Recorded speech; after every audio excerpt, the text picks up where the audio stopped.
And the idea here is to let's do some things. First, I started this whole thing. Baruch Hashem, I'm a musician, and I played many years with Shlomo. And I started this. My project is really to keep Shlomo's Nigun the way he performed them and sang them and received them. And oh wow, an accordion. Wow. Yeah, look at that. How's your back? It's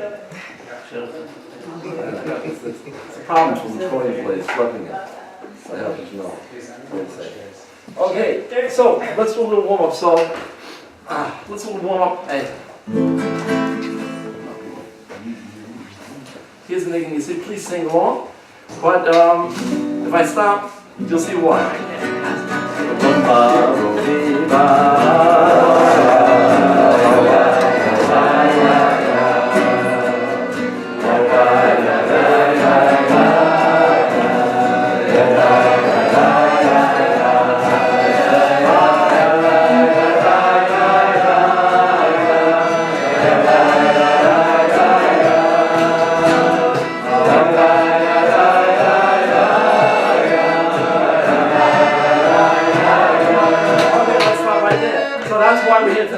Okay, because hey, some people got it right. Yeah, about half of you. Okay, now it's not right or wrong.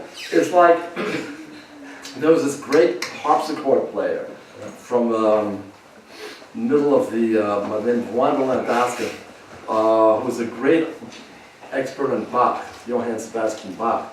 Anybody ever heard of him? Anyway, and she was very against the mainstream at that time because Bach, who died in 1750, one of the greatest composers you can imagine ever. Throw him down the list, who knows what's going to come. Anyway, they were playing his music differently. So they said, Professor Landowska says, how come, what are you doing, what's the story? And she says like this, she says, there's two ways to play Bach. You can play it your way, or you could play it his way. And that's what it is with Shlomo. And Shlomo was very, let me give you a little intro to Shlomo a little bit. Okay, Shlomo was this, he was like, today he's known as the great composer and singer, and word's getting out about his being a rabbi. But Shlomo was an extraordinary, let me sit down for me. Excuse me. He was an extraordinary person in so many ways. It was absolutely unbelievable. He came from, he was born in Berlin in 1924, and he grew up in outside of Vienna. And when he was 14, it was 1938, him and his family, his father and mother, was Rabbi Kalibach, was the rabbi of Badin. And he had an older sister, Shlomo, and he had a twin brother, Eli Chaim. Shlomo had a twin brother? Twin brother, yes, a younger brother. Yeah. It was a wonderful, wonderful man. And so they grew up there. Shlomo was recognized. Badin was is a place where they had natural hot springs, and people came there for refuahs, for healing. And people in the Rabbanim, the great rabbis, anybody that needed money in Eastern Europe was very poor, especially compared to Germany at that time. This is before the First World War, and before the Second World War. After the Second World War, after the First World War, obviously things were very bad in Germany. But anyway, this is Vienna. Anyway, all the Gedolim, Torah greats, would stay at Shlomo's father's house. And they met Shlomo, and they proclaimed him an Ilui, a great Torah genius. I can't give you his bio right now because we got a lot to do. But anyway, he was a great Torah genius. And one thing I could maybe add, he was one of the 4 people in the world that were given smicha by Aaron Cutler. Oh, I didn't know that. Yeah. How about that? Only 4 people ever got smicha. Aaron Cutler was the biggest rabbi in the previous generation in the Torah world. Thank you. Great, thank you very much. Anyway, so he was a Torah genius. They moved over here. They fled. They were on one of the last boats out of Europe, out of Germany. Shlomo had 5 uncles, and they were all, 4 of them at least were rabbis, if not all 5 of them, and none of them made it. All of his family was gone from the Holocaust. And when they came to America in 1938, things were very rough, and after the war, things were very, very depressing. If you look at American Jewry, most of you are Americans, I think, probably, yes, whatever, from Canada, wherever from. Most of the immigrants that came from the 1880s, like my grandparents, through before the Second World War, by the time they were living in America a short time, and many of them were very religious, they couldn't make it. They couldn't, you couldn't live in a situation where you don't work on Shabbos, don't come in on Monday. It was off 1 day a week. On Sunday, everybody's working a 6-day week. This was when the unions were just starting to begin. Yeah, it works. Yeah, and anyway, so they dropped out like flies. My parents' generation, they just didn't have it. They didn't have it. So I grew up totally assimilated. Not totally assimilated. We had it strong in my house. We had a strong Jewish identity. My mother lit Shabbos candles. We didn't eat kosher, but we had a Shabbos meal actually Friday night. And my father told my brother to go to shul on Shabbos, and that was basically it. I had 6 months of bar mitzvah lessons from a conservative shul, so I was pretty frum compared to everybody else. So that was like basically very little. So that's, anyway, so among the non-religious, they didn't have anything. And among the religious, these were the survivors from Europe. And you can imagine how depressing it was having, Europe was destroyed, Jewry, world Jewry was destroyed. So Shlomo came into the scene, I can't give you the whole scene, but he wanted to lift things up, and he left Rabbi Hutner's unbelievable yeshiva in Lakewood, and he left it to the heartbreak of Roughwood. And he went to Chabad to learn Kiruv. And he became very close to the Friedrich Rebbe, who started sending him out, and his friend Zalman Schechter, and they started going out. And then when the Friedrich Rebbe was nifta, a year later, the Rebbe became Rebbe, and he called Shlomo into his office. Shlomo told us on the day he was installed. And if you see, there's a picture of the Rebbe sitting next to him, and you see there's this guy looking over on the side with a gray suit and a gray hat. You notice that? Everybody in the world in Chabad is wearing black, and there's this guy there wearing gray. That's Shlomo, Baruch Hashem. And it looks like there's somebody sitting between him, Shlomo and the Rebbe, but it's not. The man sitting, looks like between him, is actually sitting in the next row. Shlomo is mamish actually sitting at Rebbe's right hand. And that's where Rebbe wanted him to be. And Shlomo went out, and he started composing Nigun, and started singing, and people getting lit up. And he was trying to do everything halakhically correctly. And you go into a college, and you get 200 kids there, and they'd be really excited, because he was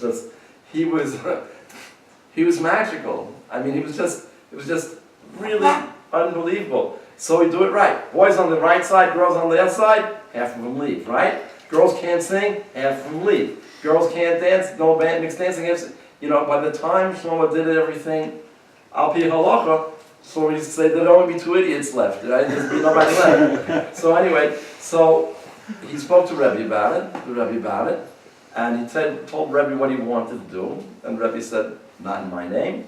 Shlomo split, did his own thing. So that's really as much of a nutshell as you're going to get. But he always was very close personally to the Rebbe, although he had some major rubs with the Chassidim. Okay, so Shlomo's receiving all these Nigunim, and he's writing these Nigunim. And let's sing this a little bit. Now, a little bit about why the Nigunim changed. There's a lot of reasons, but if you listen to Jewish music, religious Jewish music, for the last 30 years, and the headquarters, now things are changing, but the Jewish music, the center of Jewish music was aside from the synagogue, of course, and shul, was in chasanas, was in simchas, the weddings, bar mitzvahs, sheva brachos, and the bands there. As a musician, all there, they're interested in making the people happy. What do the people want? They want fast and snappy. They want to get, if you want to get people out onto the dance floor and running around, right? And you know, it's just gotten totally ridiculous. The situation where you can't, I can't even go to Chazan's hardly, you know, because it's so loud. You know, my youngest daughter's wedding, they didn't have a sound system. They had this, every 20 feet was a speaker in the ceilings. So you couldn't, like this carpet bar, you know, you couldn't escape it.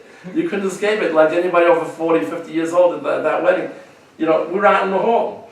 You know, so anyway, so Shlomo's music was not about pop music. Shlomo wasn't a rock and roller. He wasn't he was a folkie. He was a Hasidic Nigunim person, and he used American folk music as the basis of what he was doing.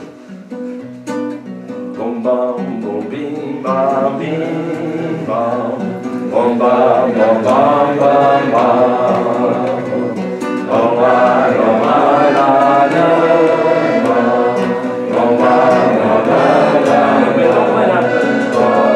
now let's wait just you know let's say, please forgive me, but save it to the end because I'm just gonna have to stop and do second part. Boom boom boom ba di oh I'm singing too. Din da boom bim bam bim bam boom ba bi ya din oh ma da di da oh da di oh bom bom bim bom. Did you hear the difference? Bom bom bom bim bom bim. Oh hey bom ba bim bom. Oh bom bim bom bim. Ah li dam bom bim bom bim bom. Oh bom bim bom bim. Oh bi ba da di da. Oh, okay, Jordan, please, like that.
This was the third session, and we did that in a previous session, so I don't want to dwell on this. This is just a little bit of a warm-up. Right now, hey, from the lady.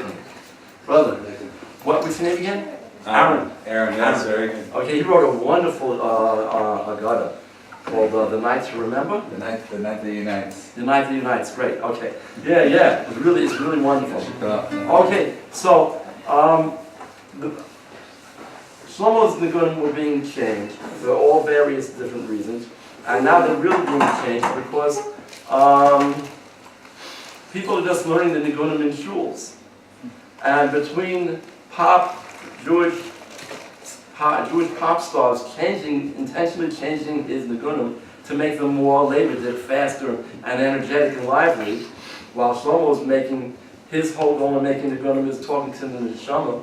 Let's remember that all of Shlomo's songs have words that are from the Siddur, from Tehillim, from the Torah, from Tanakh, someplace. They're all very spiritual, deep, they're prayers. And he's always wants to be going in. Okay, so today we got, I didn't even, okay, good, glad I found this here. First of all, thank you, Marissa and Roy, thank you for, where are they? Thank you for bringing this here. And it's really, they're doing fantastic work. So the purpose of my purpose here is to spread light on to how Shlomo, I just thank you, I don't know if you heard it or not.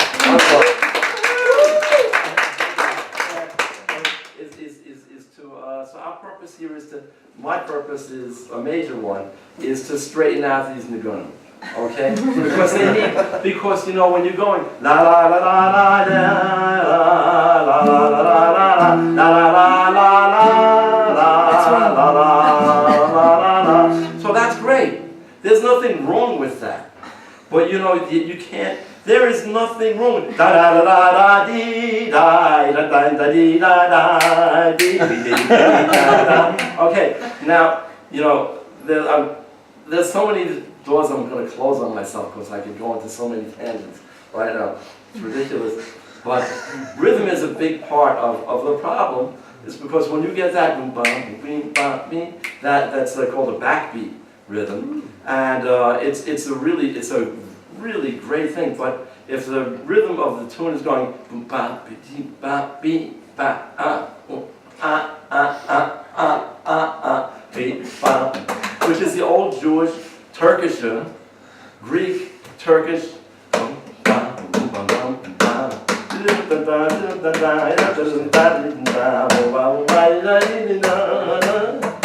That's the Yiddish rhythms, right? And if you're going to bing bam bing bam, you're killing you're not killing the song. You're not killing the song. You're putting it in prison a little bit. Okay. It's worse, probably. Maybe, but you know what? The songs still work. I mean, they work great when they're singing them wrong. So it's prison songs. That's what we're singing. Yeah, all the changing gang. I mean, Right. it's like part of the delay. Does the Bach you can play it his way, play it your way? I mean, did Shlomo want his Well, you song know, played his way? But you see, the difference is that everybody, when they were playing Bach differently, it's a great point, they were playing the musical notes, they were just playing it stylistically different. They were maybe changing the tempo, not the rhythms. They would be playing the notes. They'd be saying, "Where art forth thou, Romeo?" They would be saying it maybe differently. They'd be turning around. But here, Shlomo's notes, actual notes, are being changed. Anyway, I knew we should get moving. Okay, so since this is a pre-Purim bash, let's do some. We got some Purim-oriented songs. Great. Okay, and here's one.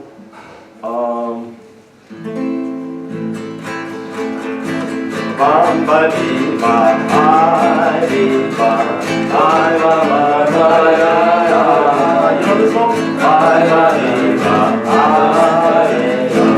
oh I This is not Ricky for you guys. So maybe it's compromise. I'm sure everybody's already playing it. Go ahead, you sing it. Bam ba dee ba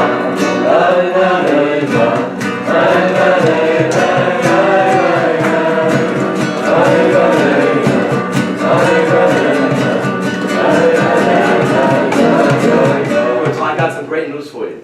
Here's how it goes. Bam ba dee bam ba ya ya ya ya ya.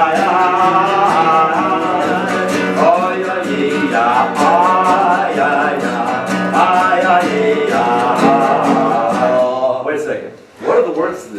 Does anybody know the words of this song? Utsu etzu v'tufa. Dava dava v'lo takum. Say your words. Utsu etzu. Go ahead. Make this to our enemies. This is from Isaiah, Yeshayahu. It's unbelievable. Ready for this? You know, there's these guys like, you know what, in Iran, every day, every other day they're saying, we're going to mamish, we're going to nuke you, we're going to wipe you out. That's all they're talking about for years. And Baruch Hashem, Obama gave them a guaranteed bomb in 10 years, if not sooner, 100%. And it's all happening, Baruch Hashem. But you know what Isaiah said? You know what Isaiah says? Utsu etzu. Utsu etza. Utsu etza. V'tufa. Go, do your counsel, make your plans. It's going to be bottled, it's going to be nullified. Dabru davar, speak your stupid words. V'lo yakum, it's not going to stand. And why the second part? Ki imanu kel, because God is with us. These are the words of the song. Shlomo's going. Utsu etzu v'tufa, davar devar v'lo yakum. So it's okay, no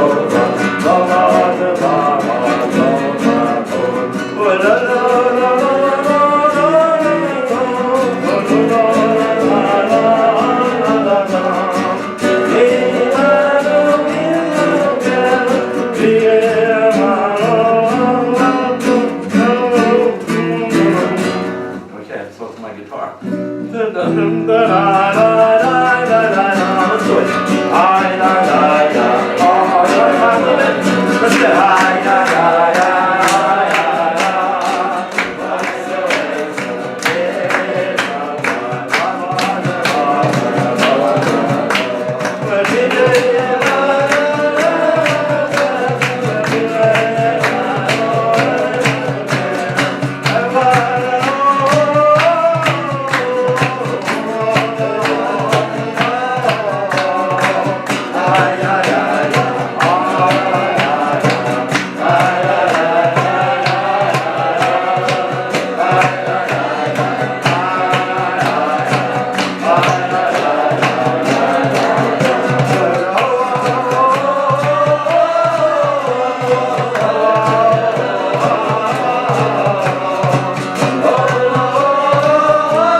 you could really get into that. You know, if you go to a wedding, in the dance set, which is probably 45 minutes long, a half hour, 45 minutes long, they may play 30 tunes.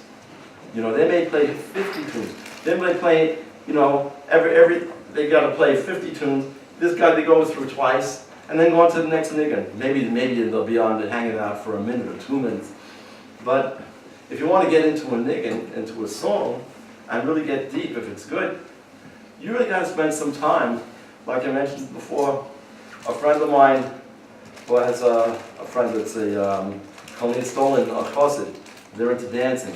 he says, you want to get into dancing, like for Simchas Torah or something like that. He says it takes about 3 hours to get warmed up. You're dancing, then you go into a different place. And if you could really, get into that space with these Nigunim especially, they're really something. Let's see. Okay. Let's try something that isn't again, What I'm doing is I have three songs that I want specifically to show you, to teach you, or to fix, and then I'm going to try to review from the ones we did from before. So so here's one we did from before.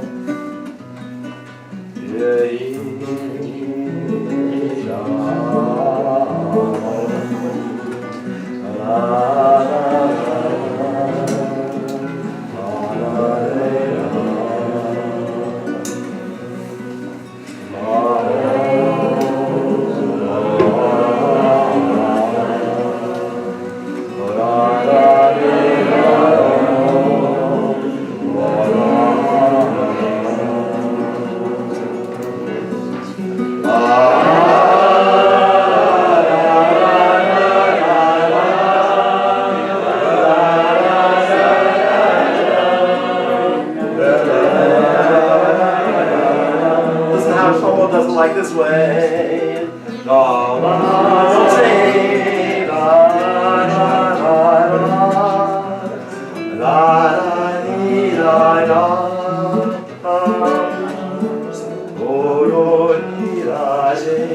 Can we do that again for you? La la la la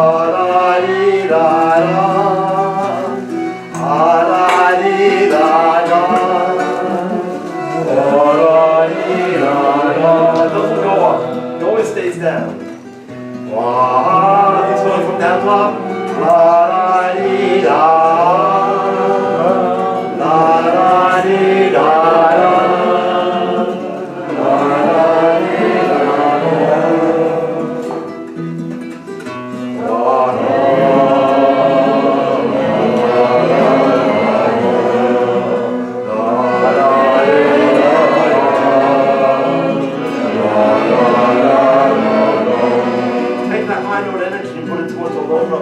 Lower notes.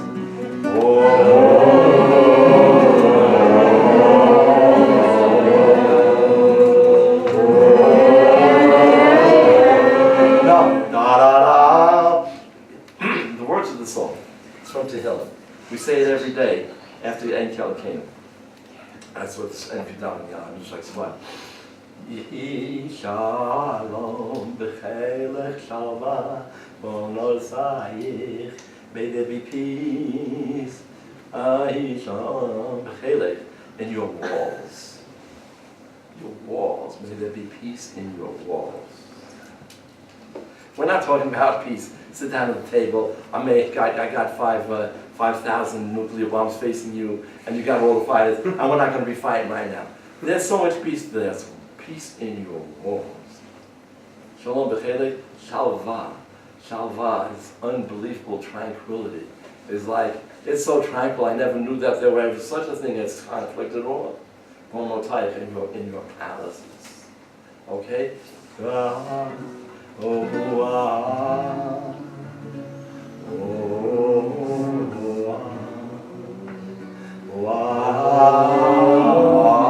Don't go, doesn't.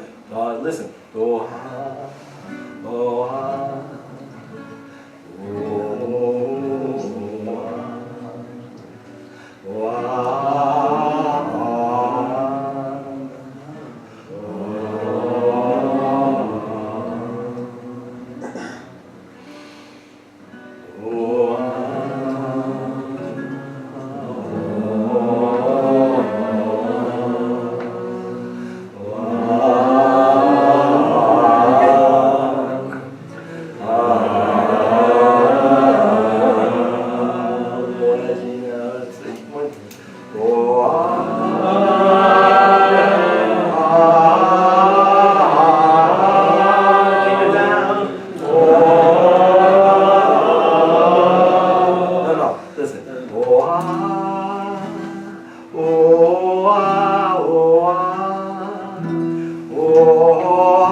again with us together?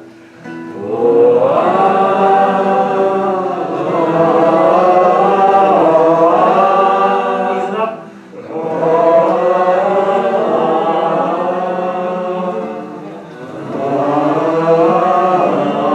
And here's the payoff right now. Here's the payoff.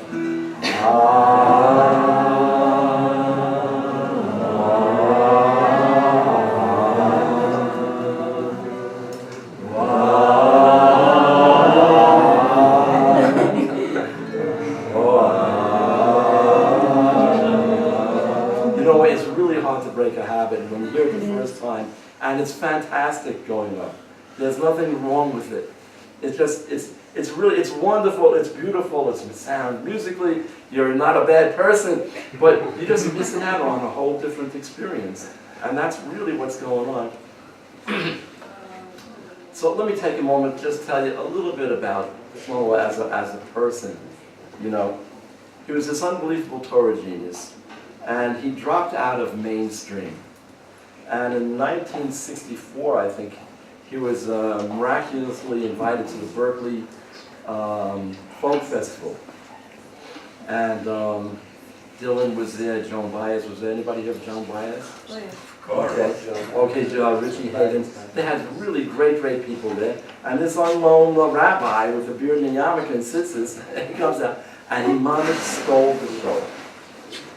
And before the show, actually, there was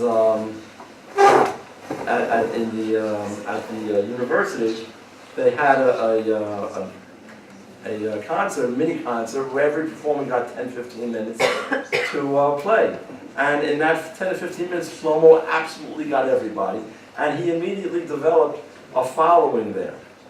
And if you all have the books, Holy Brother. Yeah. If you have, you ever know about this book, Holy Brother? Or by Yitta Halberstam, titled about it? That's a dear friend. And she wrote this. It's a collection of stories about Shlomo from people that had experiences with him. And it's just incredible. Anyway, so he realized that he spent a week there, and these people were attaching themselves to him. They were just they wouldn't let go of him. So he was staying in this hotel, and he realized that he had to keep them together. So he rented out the top floor. He told me he rented out the top floor of this hotel, which was vacant, right, for the week, and had the chaver maybe 2 floors, one for men, one for women. And then he had his own place. It was like, that's what he did. And out of that grew the house of love and prayer. And he was just getting deeper and deeper. And his way of dealing with people was so extraordinary in that, you know, you could be talking to your best friend your whole life and never really been there with them. But when, you know, the first time I met Shlomo, I mean, I'm just like, he'd come up to you, what's your name? I'm waiting.